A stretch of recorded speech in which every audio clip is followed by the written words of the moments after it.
Welcome everybody to my latest video. So for this video we got something a little bit different. As you can tell by the title, it is pinball related. And the item that I'm going to show you, you may or may not need. I guess it all depends on the cabinet you have. It depends on what you've done with the cabinet and your needs and your wants. So, obviously I got my two cabinets here.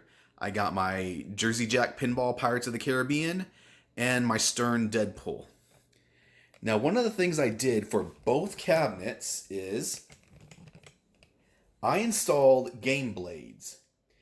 And what GameBlades are is this side piece of art that you see right here running up and down the game.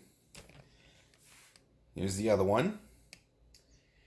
Now, I did the same thing for my Pirates. You can see it right there. I do have the glass still on this one, and that's because I don't have a place to put both pieces of glass, but you can see the GameBlades right there. Now, this video is not necessarily about the GameBlades themselves, it's about protecting the GameBlades. Now, some cabinets, especially if you have the higher end versions, such as the limited editions or collector's edition, depending on which cabinet you go with. I think for Jersey Jack, their high end is called collector edition, whereas Stern, their high end is the limited edition. I could be wrong. I'm just thinking off the top of my head. Sorry about that. Anyways, some games already have GameBlades installed. And installing them is not that hard. It really isn't. Now, what I will say is installing the GameBlades on this cabinet was a heck of a lot easier than on this cabinet. And the reason being is this cabinet has more space on the sides, whereas this one is a very, very tight fit. So, when you're working on, or when you have a pinball, chances are, unless you are extremely lucky, at one time or another, you're going to have to pull up the playfield. Now, I've never worried about this cabinet. I have worried about this cabinet, and that's why I got the items that I'm going to show you. But the items can be used on this cabinet or this cabinet, and rather than do it on this one, which I'm really concerned about, and, I just don't want to, I'd rather do it on this one, so if I do mess up while filming, at least there's less of a likelihood I'm going to mess up the GameBlades. So, when you have to work on the machine, you have to pull up the playfield.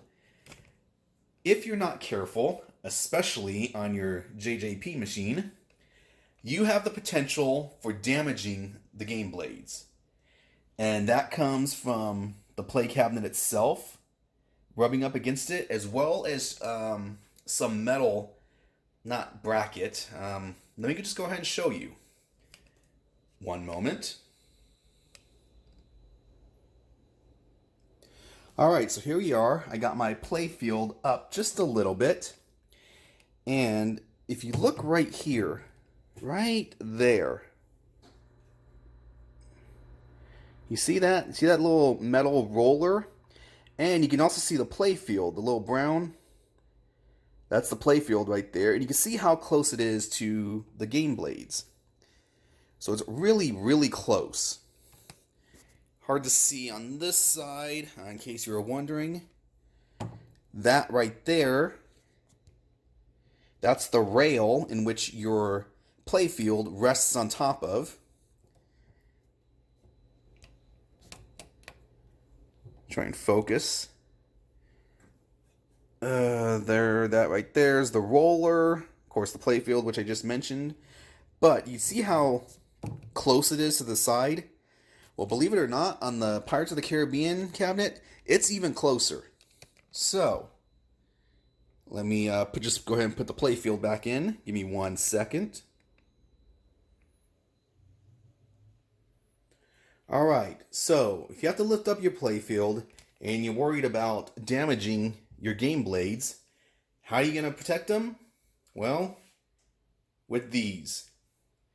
I got these from Mezzle Mods, and they're game assembly protectors. That's a weird title for them, but they do the job. And it's just a really, nice way to protect your game blades from getting damaged by the playfield when you lift it up. So you get two, and here they are. This is what they look like. They actually come flat. And then you just fold them. You gotta fold them opposite of each other because one goes this way and the other one will go on that side. They do come with little magnets that you can attach. Stick it to one side, and then, the magnet then magnetizes to right here. Or just use painter's tape. It just helps to keep things in place while you're moving the playfield. Because without it, you can see, they will come up. You may need the trim for your appropriate size, but for the most part, it's pretty good. So yeah, just a little thing I stumbled upon. If you're already heavily into pinball machines, you already know about these, and there's really no reason for you to have watched this video, especially considering I am extremely new to pinball. But I thought I'd just share what I've come across, and that's it.